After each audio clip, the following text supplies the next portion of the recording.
Sir నమస్కారం sir. నమస్తే. Sir NT Ramarao గారి జయంతి సందర్భంగా ఈ నేపథ్యంలో మరి ఆయన సినీ ప్రస్థానం అండ్ రాజకీయ ప్రస్థానం వీటన్ని ఆయన జర్నీ గురించి మీరేం చెప్తారు సార్? అంటే ఎన్టీ రామారావుకి పెద్ద సక్సెస్ ఇచ్చి ఆయన సూపర్ స్టార్ని చేసిన సినిమా ఒకటి ఉంది, పాతాళ భైరవి అనే సినిమా. ఓకే. 50లో వచ్చింది, 1950లో వచ్చింది. 49లో ఆయన ఇండస్ట్రీలోకి ఎంట్రీ ఇచ్చాడు హీరోగా. 48లో ఆయన ప్రయాణం ప్రారంభమైంది. అలా మొదలైనటువంటి రామారావు గారి చరిత్రలో అంటే పాతాళ భైరవి సినిమా కన్నా ముందు ఆయన చేసిన సినిమాలు పల్లెటూరు పిల్ల, దానికంటే ముందు ఆయన మొదట కెమెరా ముందుకు వచ్చిన సినిమా మనదేశం. మనదేశం సినిమాలో నారాయణమూర్తి గారు, నాగయ్య గారు వాళ్ళిద్దరూ హీరోలు. రామారావు గారిది నెగిటివ్ రోలే, అంటే బ్రిటిష్ ప్రభుత్వంలో ఒక పోలీస్ ఆఫీసర్ క్యారెక్టర్ చేశాడు ఆయన. ఆయన నేషనల్ ఆర్ట్ థియేటర్స్ అనే పేరుతో ఆయనకి రంగస్థలం మీద ఒక కంపెనీ ఉండేది. ఆ బ్యానర్తో నాటకాలు వేసేవాడు ఆయన. ఆ నాటకాలు చూసినటువంటి ఎల్వి ప్రసాద్ గారు ఈయన ఇన్వైట్ చేశాడు. అంతకుముందు ఆయన ప్రభుత్వోద్యోగి. ఆయన గుంటూరు ఏసీ కాలేజీలో డిగ్రీ చేశాడు. ఇంటర్మీడియట్ విజయవాడ ఎస్ఆర్ఆర్లో చదివాడు ఆయన. నిజానికి మచిలీపట్నంలో డిగ్రీ కాలేజ్ ఉన్నా కానీ ఆయన వాళ్ళ ఊరు దగ్గర అది, కానీ గుంటూరులో చదివాడు ఏసీ కాలేజీలో. ఎందుకు చదివాడంటే విజయవాడ ఎస్ఆర్ఆర్లో చదవటం కూడా అందుకే. ఎందుకు చదివాడు అంటే వాళ్ళ ఊరు నుంచి పాలు తీసుకుని తెల్లవారుజామున బయలుదేరి సైకిల్కి కట్టుకుని దాన్ని ట్రైన్లో వేసుకుని తీసుకొచ్చి విజయవాడలో డైరీ ఇవి ఉండేవి, ఫర్మ్స్ ఉండేవి, వాళ్ళకి ఈ పాలు పోసి అక్కడి నుంచి ఇంకొక సైకిల్ పెట్టుకుని కాలేజీకి వెళ్ళేవాడు ఆయన. వెళ్ళి పని చదువు రెండింటినీ ప్యారలల్గా నడుపుతూ మధ్యలో డ్రామాలు. ఓకే. ఇది ఆయన జీవితం. ఆ కఠోర క్రమశిక్షణ అనేది అక్కడి నుంచి అలవాటు అయిపోయింది ఆయన. తర్వాత ఈ డైరీ ఫర్మ్స్తో ఉన్నటువంటి డీలు వ్యాపారం దెబ్బతింటుందనే ఉద్దేశంతో గుంటూరులో చేరాడు ఆయన. గుంటూరు ఏసీ కాలేజీలో చేరి విజయవాడ సత్యనారాయణపురం స్టేషన్, ఇప్పుడు లేదు, అది తీశారు. ఆ రోజుల్లో సత్యనారాయణపురం స్టేషన్ ఉండేది, దాన్ని ఎదురుకుండానే ఈ డైరీ ఫార్మ్స్ ఉండేవి. సో అక్కడ ఆయన పాలబిందెలు దింపేసుకుని వాళ్ళకి పోసేసి మళ్ళీ నెక్స్ట్ ట్రైన్కి గుంటూరు వెళ్ళేవాడు. గుంటూరు వెళ్ళి ఏసీ కాలేజీలో డిగ్రీ చదువుకుని ఆ 3 ఏళ్ళు అలాగే గడిపాడు ఆయన. ఆ తర్వాత మంగళగిరిలో ఆయనకి సబ్ రిజిస్ట్రార్గా ఉద్యోగం వచ్చింది. ఆ జాబ్లో జాయిన్ అయిన తర్వాత కూడా ఈ నాటక ఇది నడిచేది. ఏసీ కాలేజీలో ఆయనతో పరిచయం అయినటువంటి వాళ్ళందరూ దానిలో ఉండేవాళ్ళు. అలా ఎన్ఐటి బ్యానర్లో నాటకాలు వేస్తూ ఉండగా ఎల్వి ప్రసాద్ గారు ఈయన్ని ఇన్వైట్ చేశాడు. నిజానికి రిస్కే, ఆయన మంచి పొజిషన్ ఉన్నటువంటి జాబ్లో ఉన్నాడు అప్పుడు. అది వదులుకుని వెళ్ళటమా ఏమిటి అనే చిన్న డైలమాతో సెలవు పెట్టి వెళ్ళాడు ఆయన. వెళ్ళిన తర్వాత ఆయనకు పోలీస్ ఆఫీసర్ క్యారెక్టర్ ఇచ్చారు అక్కడ మనదేశంలో.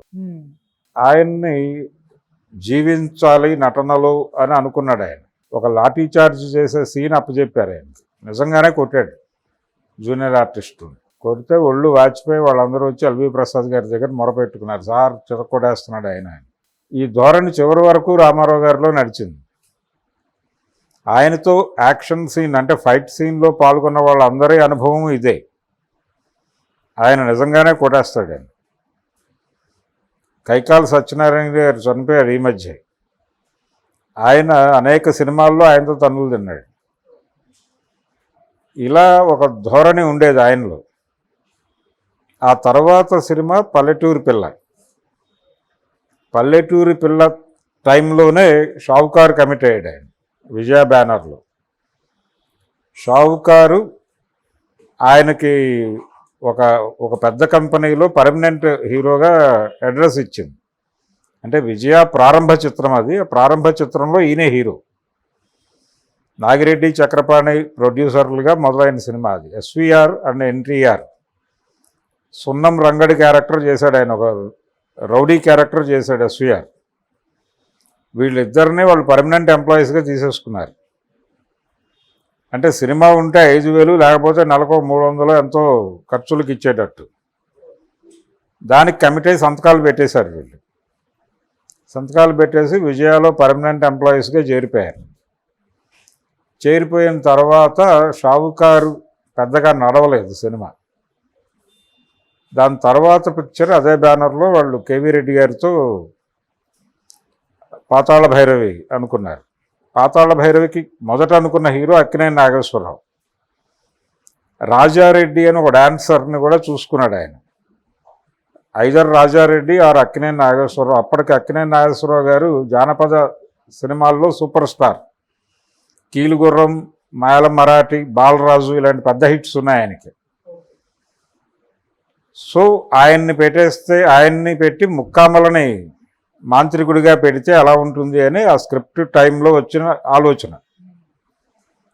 ఈ ఆలోచన నడుస్తుండగానే ఒకరోజు ఆయన టెన్నిస్ ఆడుతున్నారు వీళ్ళు విజయ కాంపౌండ్లో.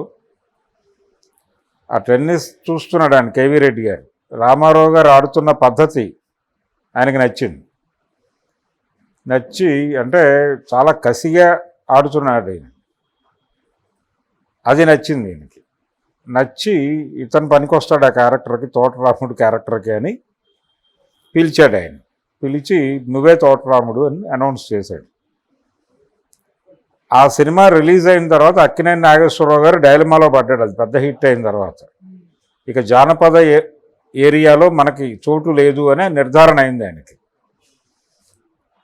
తనకంటే ఎత్తైన వాడు, తనకంటే గంభీరమైన గొంతు కలిగిన వాడు, తనకంటే ఎక్కువ చదువుకున్నవాడు, ఇన్ని లక్షణాలు ఉన్నటువంటి వాడితో పోటీ ఎలా పడాలి అనేటువంటి ఒక డైలమాలోకి నాగేశ్వరరావుని నెట్టేశాడు ఈయన ఆ సినిమాతో. ఇది అనేక వేదికల మీద నాగేశ్వరరావు గారు చెప్పుకున్నాడు. ఈ ఏరియా మనకు సంబంధం లేదు అనుకున్నాడు. తర్వాత విజయ బ్యానర్లోనే వచ్చినటువంటి పౌరాణిక సినిమా మాయాబజారు వీటితో ఆయన పౌరాణికాలు కూడా మనకు సంబంధం లేని ఏరియా అని నిర్ణయం చేసుకున్నాడు. అది కూడా ఆయనకు అప్పచెప్పేశాడు. అప్పచెప్పి సోషల్ సినిమాలు, సోషల్ కాన్ఫ్లిక్ట్ ఉన్న సినిమాలు మనం చేయవలను, అలాగే భగ్న ప్రేమికుడు పాత్రలు చేయాలా, దేవుడి పాత్రలు ఆయన వేస్తాడు కాబట్టి భక్తుడి పాత్రలు మనం వేసుకోవచ్చు అని ఇలా తన కెరియర్ డిజైన్ చేసుకున్నాడు ఆయన దుక్కిపాటి మధుసూదన్ రావు గారి నాయకత్వంలో. సో అలా ఆ టైంలో ఉన్నటువంటి ఇండస్ట్రీ పెద్ద హీరోలందరినీ భయపెట్టాడు ఈయన పాతాళ భైరవితో. తెలుగు తెరకి ఒక సూపర్ స్టార్ వచ్చేసాడు అనేది నిర్ధారణ అయిపోయింది. నిజానికి పల్లెటూరి పిల్లలోనే ఆ విషయం క్లారిటీ వచ్చేసింది ప్రపంచానికి. పల్లెటూరి పిల్ల హీరో అక్కినేని నాగేశ్వరరావు గారు ఒక దొంగ క్యారెక్టర్లో రామారావుని తీసుకున్నాడు బిఏ సుబ్బారావు గారు.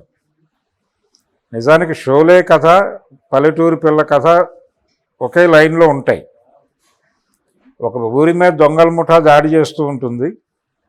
ఆ దాడిని ఎదుర్కోవటానికి ఊళ్ళో యువకులందరినీ ఒక యువకుడు సంఘటితపరుస్తూ ఉంటాడు.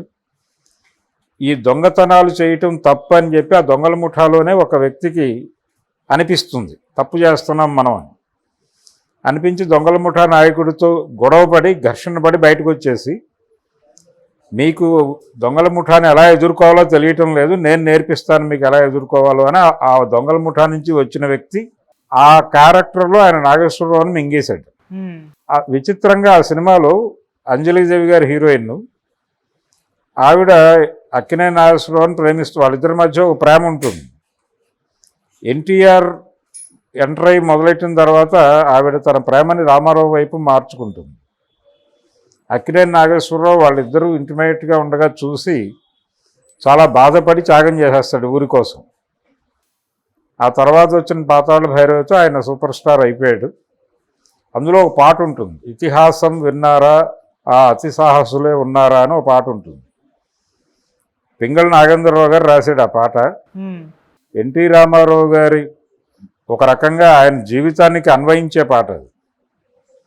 మట్టి బొమ్మలను మహారణానికి జట్టు నడిపిన శాలివాహనుడు అని రాస్తాడు అందులో. మట్టి బొమ్మలను మహారణానికి జట్టు నడిపిన శాలివాహనుడు. అలా ఆయన పాతాళ భైరవిలో ఆయన ఏ ఉద్దేశంతో రాశాడు తోటరాముడు గురించి అనేది పక్కన పెట్టేస్తే ఎన్టీఆర్ లైఫ్ మొత్తం కూడా ఆ పాటలాగానే కనిపిస్తుంది. అంటే ఏది చేసినా అలాగే చేసేవాడు ఆయన. అంటే ఒక రకమైనటువంటి మూర్ఖత్వం అనిపిస్తుంది కానీ. Thank you so much. Thank you.